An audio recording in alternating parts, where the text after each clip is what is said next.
بحي العرقوب بالمسيلة يقع هذا البيت الذي شهد على ولادة رجل من أبطال الجزائر، محمد بوضياف، الذي ولد وترعرع هنا. 23 جوار سنة 1919 في مدينة المسيلة. أنا قلت لكم مدينة المسيلة على خاطر غيروا الميلاد تاعو بأن زاد في ولاد ماضي 3 ذكور، سي محمد الله يرحمه بالله، وسي موسى كذلك الله يرحمه، وكاينة بنت فاطمة الله يوليها برحمته. الوالد توفى في 59 والوالدة في 56، ولا حضرت لا أنا لا موسى له. تاع سي محمد في الحقيقة بكل صراحة ما قعدش بزاف في المسيلة، ما قعدش في المسيلة، غير كمل مثلا الدراسة في بوسعادة جا المسيلة محبوب. L'Algérie commémorera au mois de juin de cette année 2019 le centenaire et l'assassinat de M. Boudiaf. À cette occasion, nous allons à travers une chronique de plusieurs vidéos, rappeler et retracer son parcours militant et politique, que beaucoup d'Algériens découvrent, malheureusement par son assassinat de 1992, qui lui a donné vie.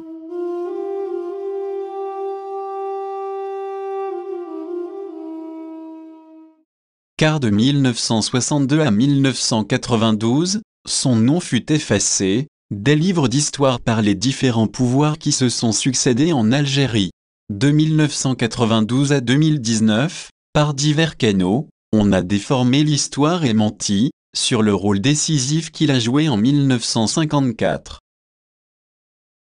Par ce travail, on va essayer de corriger des contre-vérités, véhiculées par des témoins de l'époque, des historiens et des journalistes de mauvaise foi, ceci pour rappeler que c'est grâce à lui et ses premiers compagnons que l'Algérie fête chaque année le 1er novembre. آية من القرآن الكريم وهو وذكر إن الذكرى تنفع المؤمنين. يعني اعتبر هذا الشيء اللي درناه الجزائريين يعرفوا التاريخ نتاعهم، لأن شعب ما عندوش تاريخ، هذا يعني شعب يتيم.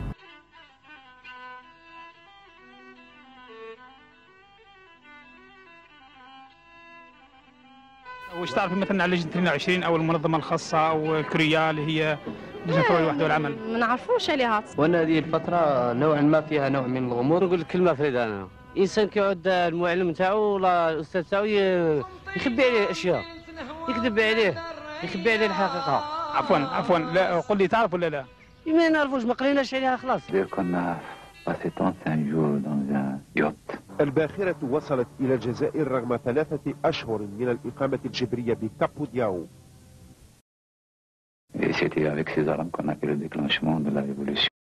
Par ses mensonges grotesques, Boumedienne a occulté et instrumentalisé l'histoire pour légitimer son pouvoir. Au cours d'une conférence, à Tlemcen en 2014, M. Arbi, professeur pseudo-historien, invité par le pouvoir en place, rejoint l'association des menteurs.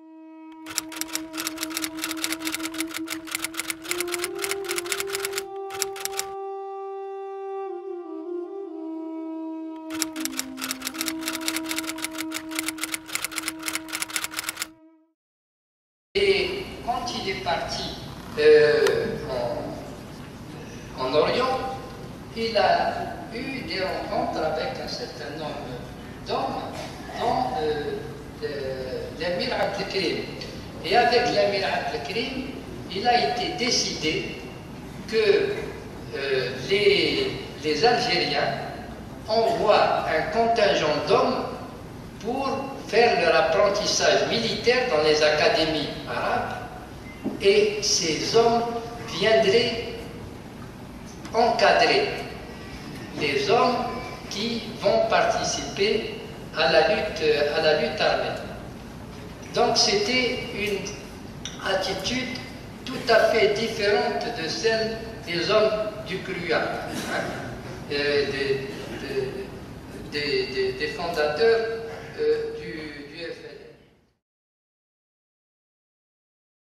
En voulant réhabiliter Messali, un des pères du mouvement national, qui est une démarche en soi, respectable que nous approuvons, mais cela ne vous autorise pas à dénigrer le travail et le sacrifice des pères fondateurs du FLN. Les règles de déontologie imposent aux professeurs d'histoire que vous êtes une certaine honnêteté intellectuelle et morale. Vous dites que les hommes du Crua avaient une attitude différente à la démarche de Messali lors de sa rencontre avec l'émir Abdelkrim. Vous omettez de mentionner que cette rencontre a eu lieu au Caire, au mois d'octobre 1951. À cette date précise, il n'y avait ni Crua ni ses hommes pour s'opposer à ce projet. Boudiaf était à Alger sans aucune affectation. Car l'été 1952, Boudiaf, par l'intermédiaire de M. Méry et M. Guiga du Destour tunisien, rencontra à Alger 2 émissaires, M. Taud et M. Rifi. Ensemble, ils ont abordé la coordination et la mise en place d'une future armée maghrébine. Par cette mise au point, vous constatez, M. Harbi, que l'attitude de M. Boudiaf en 1952 est en totale conformité avec celle de M. Messali. Nous vous laissons écouter M. Méry. فإذا كان تأسيس هذه اللجنة في هذه الظروف وبهذا المنظور. وفي صيف 52 أرسل لي أحد الإخوان الذي كنت على صلة بهم في تونس، أخص بالذكر الأخ طاهر قيلة اللي ناظر في حزب الشعب وناظر في الدستور، بإشارة بيننا الضابطين المذكورين وهم الهاشمي الطود وحمادي الريفي. جاءوا على أساس أنني أربط لهم صلة بقيادة الحزب، وخاصة بالأخ أحمد مزغنة رحمه الله لبحث قضية توحيد الكفاح المسلح في المغرب العربي. وقلت لهم ممكن ترون أحمد مزغنة، لكن إذا أردتم تنظيم الكفاح المسلح فهناك من هو أكثر استعداد. وكنت أعني ما أقول، وربطت الاتصال بينهم وبين الأخ بوضياف لأن اللجنة كانت قائمة في الواقع. Monsieur Harbi, nous vous prions d'écouter attentivement Boudiaf, qui confirme les propos de Monsieur Méry. كان الأمير عبد الكريم أرسل الشمال الأفريقي في تونس والجزائر والمغرب 2 ضباط خرجوا من الكلية نتاع بغداد، وكانت لهم مسؤولية وهم الاتصال بالأحزاب الوطنية في تونس وفي الجزائر وفي المغرب. كان قضية، وهو الأمير عبد الكريم كان يمن بفكرة، وهو هذه الشعوب ما تتحرر إلا بعمل جدي وهو العمل المسلح. الجماعة نتاع الحزب النهار اللي جاو هذه الجماعة الجزائر كلفوا بهم سي مهري لأنه هو اللي كان يعني متعرب، اتصل بهم والحق اتصلوا مع الحزب ما عندهم مخرج لهم. ما لا مدى بهم كانوا يتصلوا بناس اخرين، ومهري كان هو يعني الوسيله اللي دار لي اتصال معاهم. اتصلت معاهم يقولوا لي باللي اليوم راه وقت نتاع عمل ونشوفوا لك كاش ما تنجموا تعملوا كذا. واتفقنا على هذه. وكان ديدوش هذاك الوقت مسؤول في الناحيه تاع البروقيه، بعث له جاني للجزائر وتذكرنا في هذا الموضوع وشافهم معايا ثاني، ذكرنا معاهم مليح، ويقولوا باللي في تونس اتصلوا مع جماعه منهم دريس جيجا، ويقولوا لنا راه ماشيين للمغرب، ويتصلوا بجماعه اللي عندهم التم ونكونوا وحده ونبداو العمل. واتفقنا على هذه القضيه وكونا لجنه فيها سي مهري وديدوش والمتحدث. بن مهيدي كان بعيد منا شويه في وهران ما نجمش يحضر، نعم. وبدينا نوجدوا في رواحنا، والعمل اللي كنا يعني نقصدوه هو ما كانش عندنا قوه كبيره، كنا نديروا اعمال يعني في مدن كبيره، وخصوصا اذا كان هذا العمل يكون يشتمل الشمال الافريقي تكون له صدى كبير. وبدينا نستعدوا لهذاك، وتكلف سي مصطفى باش يوجد القنابل، ووجد حقيقه القنابل، وبدينا نتصلوا في ناس في قسنطينه وفي وهران وفي الجزائر. ولكن مع الاسف الجماعه من بعد ما مشاو للمغرب ما زادوش، يعني ما زلناش اتصلنا بهم. وهذاك هذاك القنابل اللي دارها سي مصطفى حتى عند واحد انسان صديقه في محل تجاري، وبعد هذيك القضيه يعني من بعد شهرين ولا 3 كنت ماشي لفرنسا وكان لي مشكل، وحطيت السؤال هذا الجمعيه هل ترى نستناو هذا العمل ولا ما نستناوش؟ قال لك يا وليد تنجم تروح لفرنسا، ولا كان كشي ما كانش انا يعني نتلاقاو. مشيت انا هذيك الساعه لفرنسا، وهذه نرجعوا ليها من بعد نذكروا واش من الظروف اللي مشيت فيها لفرنسا. وفي الحقيقه ما زلنا اتصلنا مع هذوك الاخوان، هو الهاشمي الطود وسي حماد الريفي اللي تقبض في القبائل في اوائل الثوره، هو وفاضل عبد الله من عنابه. على كل لكان قلنا لهذه المساله، لكان جبدنا هذا الحديث على هذا الظرف وهو كاينه جماعه وحده في 52 اللي كانوا مستعدين باللي يعملوا. على كل الخلاصه نتاعها الاتصال تقطع مع هذه الجماعه. هذيك القنابل قعدوا في هذاك وقعدوا مده تاع عام. نهار اللي رجعت في جوان 53 سمعت باللي كان واحد الحانوت يعني طردقوا فيها يعني قنابل. كان هذوك القنابل تاع سي مصطفى وقبضوا هذاك السيد وسي مصطفى خرج الجبل مده. ولكن يعني يجعل الله هذا قال لهم يا ولدي كان عندي نصيب التحديد بالي هنا كذا مانيش عارف واش وقع له ومس واحد المطبعه نتاع واحد يهودي مسميه وكذا والمساله انتهت. Monsieur Arbi, nous vous prions de revérifier vos sources historiques. Au cours de cette conférence à Tlemcen, ville natale de Messali, vous mettez en évidence certains événements, en passant sous silence d'autres. En choisissant l'événement historique qui vous convient, pour faire plaisir aux autorités qui vous ont invité, et à l'assistance qui applaudit des contre-vérités historiques. Il dit que lorsque il y a eu la crise et qu'il est allé en Algérie, Boussouf, Ben Mihidi, comment il s'appelle, Ben Toubel, Ziroud, ils étaient tous pour Messali. C'est lui qui les a retournés.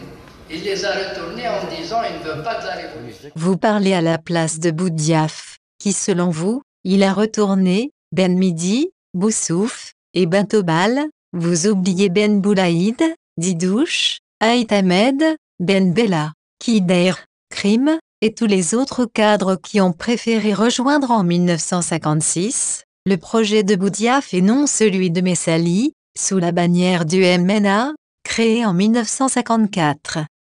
Votre analyse est fausse, et faites attention à l'usage de certains mots, car Boudiaf n'a retourné personne, il a convaincu des militants du MTLD à adhérer à son projet.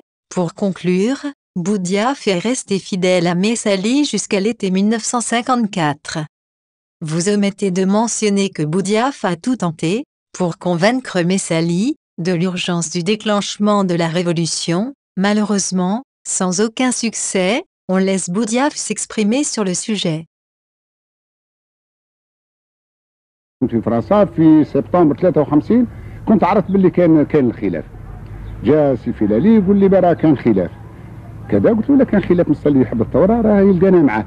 بعثنا له سي فيلالي قلنا له مهما تكون الاراء نتاعك مهما تكون رانا نمشوا معاك بشرط تخلي النظام بعيد. وهذه يعني في هذيك النهار اللي اتفقنا على هذه القضيه وقال لك مصالي راه متفق على هذه فيلالي مشى للجزائر وجحدها علينا. من بعد بها علمنا راح اتصل بمناضلين قدام وكذا وكذا. من بعد بها سمعنا بها يعني ظهر له باللي سي الحاج ولا الاعوان نتاعو كانوا يخدموا بواحد الكيفيه اللي ماهيش واضحه. كان عندنا اتصال وثيق مع سي الحاج يا سي موسى بولعيد واتصل مع مصالي وجانا وجاب لنا فكره باللي لو كان ناخذوا واحد الطريقه اخرى. مثلا سي مصطفى يقول باللي سي الحاج راه النظام بده يتبعوا. بحثنا مع سي مصطفى يعني مده طويله ومن بعد في اخر الامر يعني ولا للراي. كنت انا وديدو شو هو معنا يجي 3 سوايع ولا 4. ومن بعد سي موسى قال ولدي احنا في 3 انتم راكم متفقين على راي وانا وحدي انا نتبع الراي نتاعكم.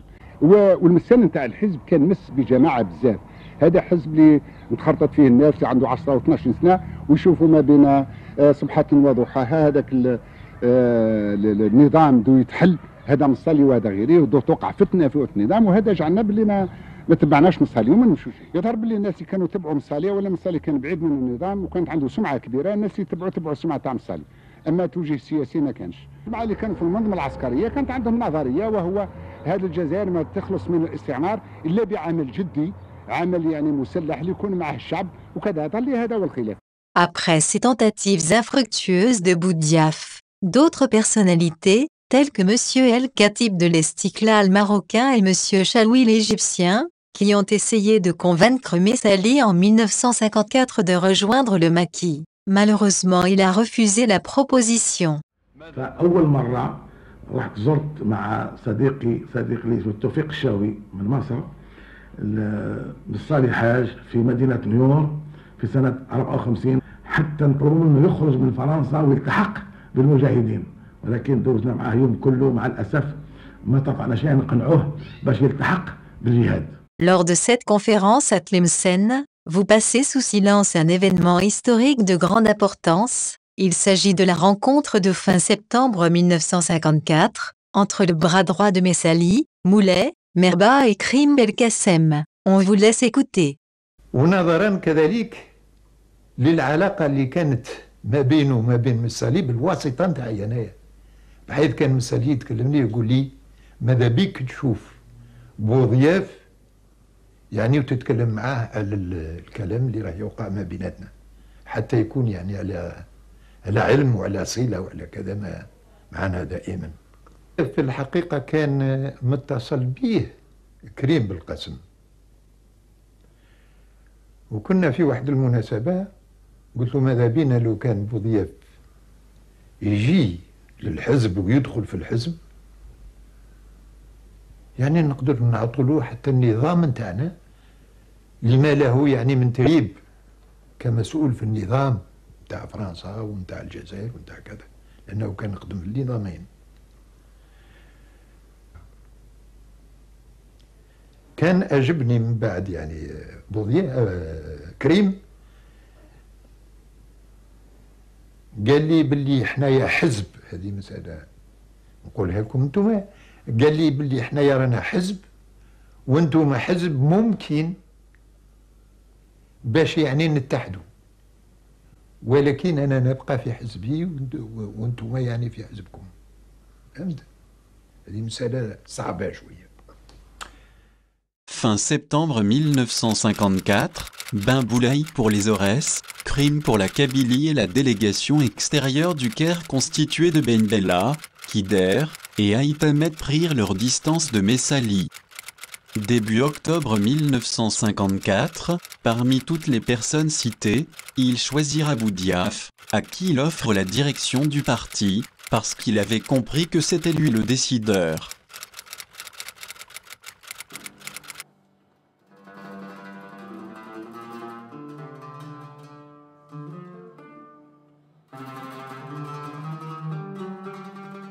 Il était très important de corriger ces déformations historiques. Dans le même prolongement, nous laissons Monsieur Boudiaf nous relater les circonstances de la naissance du FLN.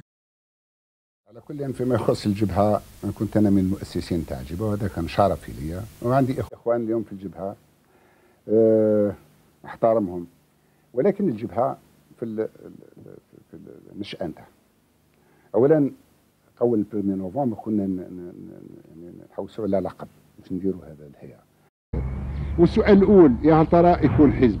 يا هل ترى تكون منظمة يعني هيئة موفمون؟ يا هل ترى يكون كذا؟ وقعدت هذه المسألة نتبحثوا فيها ونزيدوا نرجعوا لها كذا، ومازال كان عندنا الوقت يعني خير. يوجد باللي في السفر اللي درته أنا وسي بن مهيدي للريف في الليل يعني مع المشي كنا يعني قاعدين كنا نذكروا على هذه القضية، ولهذا يعني وصلنا الفكرة. هل ترى قال بن مهيدي ولا قلت أنا ماهوش هذا المهم.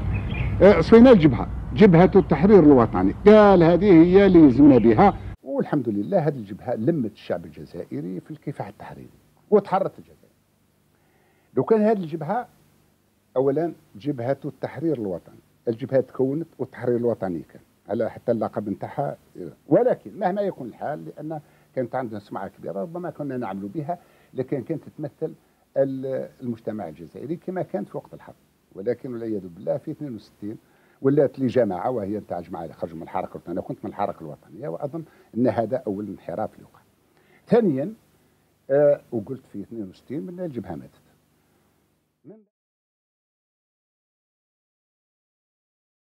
الحقيقة وهو الانتخاب على جبهة الإنقاذ ضد الجبهة، لأن المسألة تاع 30 سنة ماهوش سهل، فهمت؟ والمسؤوليات تحملت مسؤوليات جسام، وربما عندها مسؤولية كبيرة في الوضع اللي رانا نعيشوه. ولكن كانت عندنا دروس اللي من 1 نوفمبر، وهو يعني جماعة نتاع ناس ماهمش معروفين، ما عندهمش أسلحة لا مادة كبيرة، واستطاعوا يعني بفضل هذا الشعب الكريم باش يعملوا هذا الثورة الجبارة اللي يعني حقيقة كانت يعني حرت صحة التحرير تاع شمال افريقيا، وكانت سبة في التحرير تاع افريقيا. وما نطلبوا شعبنا الى الخير والى التقدم والرفاهية والسلام عليكم.